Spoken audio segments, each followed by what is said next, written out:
Hi, you guys. Today we're going to talk about gaslighting and in reference to seasonal allergies and dealing with allergies. And hi, my name's Stephanie. My channel is called My Stories Can Help You. And if you're unfamiliar with the term of gaslighting, it is when a parent or a family member or someone you know deliberately lies and distorts reality in a convincing way that makes the other person that's being gaslit, question their own sense of reality. My favorite example of being gaslighted, at least lately, since tax season, is every year in the spring, my mother would yell at me because she said because she had a child, she owed money in taxes. And so I believed this for years. So that's an example of, even though, obviously, I still get confused. Obviously, if you have children, you get a tax break in this country, which is good because people should have that because kids are not cheap. So anyway, my story is I have really bad seasonal allergies.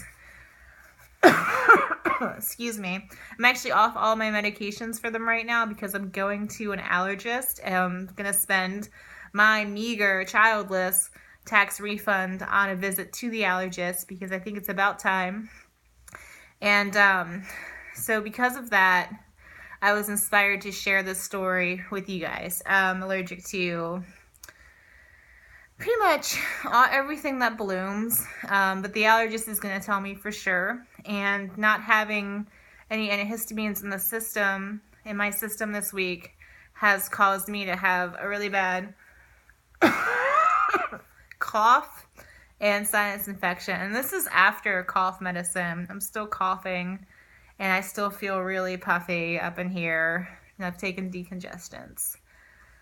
So basically, as a kid, I had seasonal allergies. I was also allergic to other things like cats and horses and bunny rabbits. That was really obvious because I'd either break out in hives or my whole face would start dripping.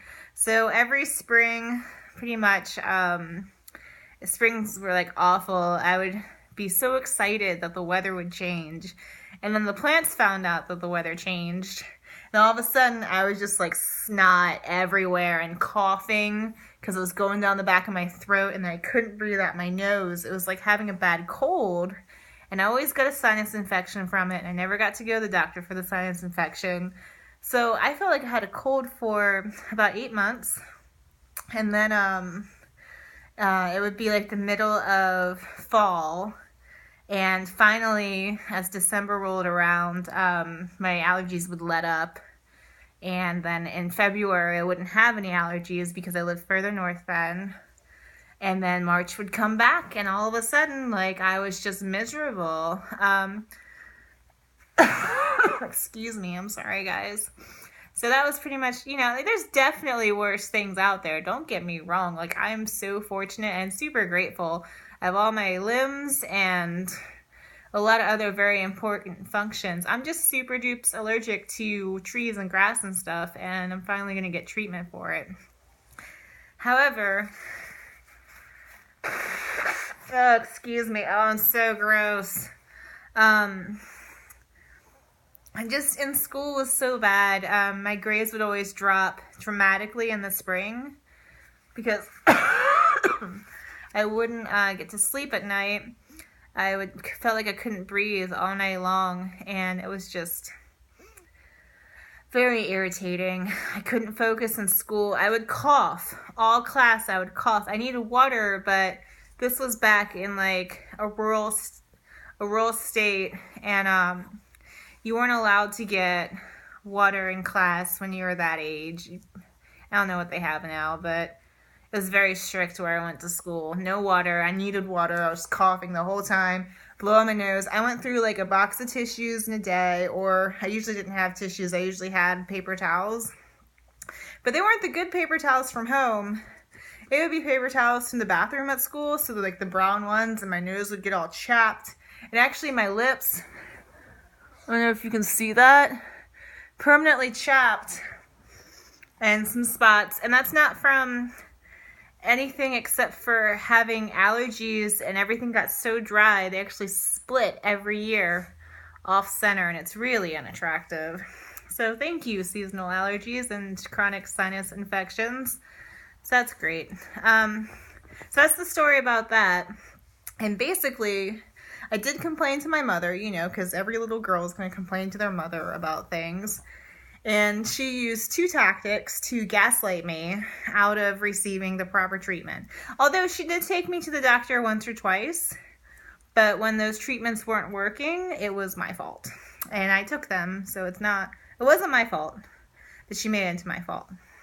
So the first thing that she said when I would be oozing snot, I'd have bags under my eyes for days, I would just look like that. My grades would be well, I used to have A's, but now I have C's.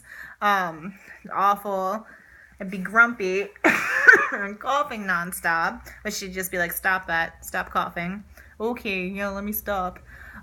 She would say, you'll grow out of it.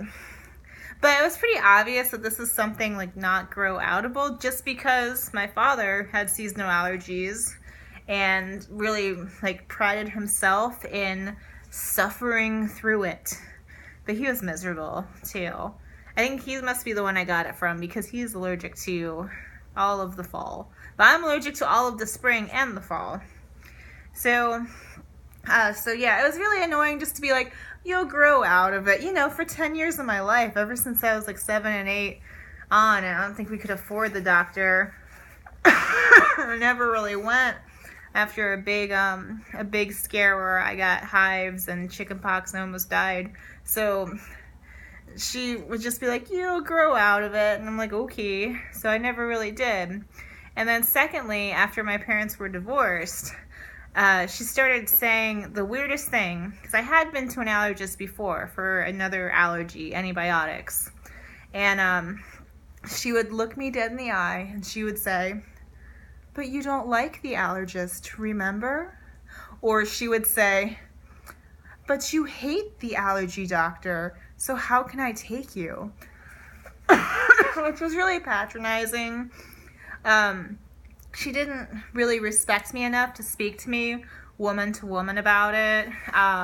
She couldn't be hey, I know the allergist puts shots in your forearms and it really, really hurts, especially because you get bumps all over your body afterwards.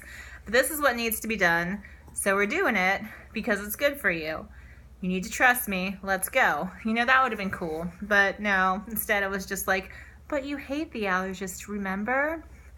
So, I mean, who can blame her? It couldn't have been easy having one child, especially one that you don't really like very much. Look at me. You see this red mark?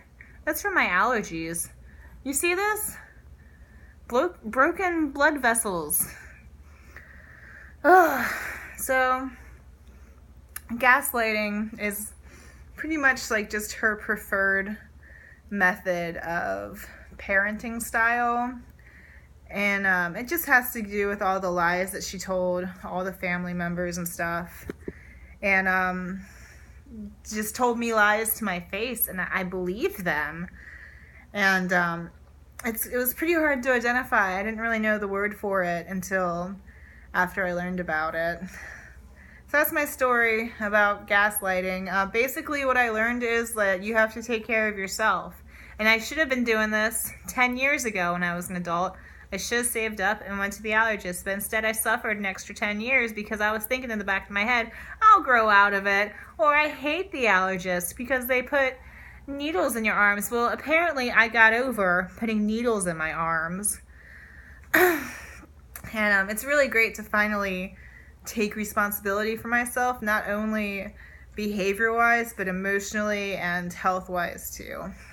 So if you have any similar experience where your parents would gaslight you, make you believe things that weren't true, instead of treating you with dignity and respect, they would just manipulate you into something else. I would really look forward to reading your comments below, but you don't have to share if you don't want to, because it is hard to talk about. It just makes me really sad, just to feel she kind of forced me to choose the known illness. Instead of seeking help, I was just swallowing down boxes and boxes of Tylenol allergy sinus, which, oh my God, thank God she bought those, because I would have just been like even worse off, because I chose that. I chose that instead of going to the scary allergist. I could have said, no, I'm not scared. I can do it. This is really bad, but I had no way to gauge. I didn't know. Everything that ever happened to me, she'd just be like, you're so ungrateful. You're so lucky. And it would be like really ridiculous, because other children weren't having allergies like this. They had their stuff taken care of. You know, a lot of my peers, if they had a problem, they went to the doctor. So, you know, the whole thing just wasn't cool. So anyway, thanks so much for watching. I hope you got something out of it. It is hard to talk about because no one ever wants to feel like they're saying their medical stuff is worse than anyone else, because it's not. It's not the worst thing in the world. Please don't get me wrong. I know that even though this has been like 8 to 10 months of my life, for my whole life, and really contributed to my depression, please know that things could be a lot worse. And I'm not saying that I'm not grateful for my life or anything. I'm incredibly grateful. Just wanted to, you know, talk about some stuff that happened, especially because gaslighting is just so hard to talk about. You know, I mean, you spend your whole life questioning what's real after stuff like this. So I don't know. Anyway, check this out. Gino. He's stuck. Look at that. Isn't he cute? There he is. No kiss. Alright, you guys. Thanks for watching. I'm gonna go to bed now.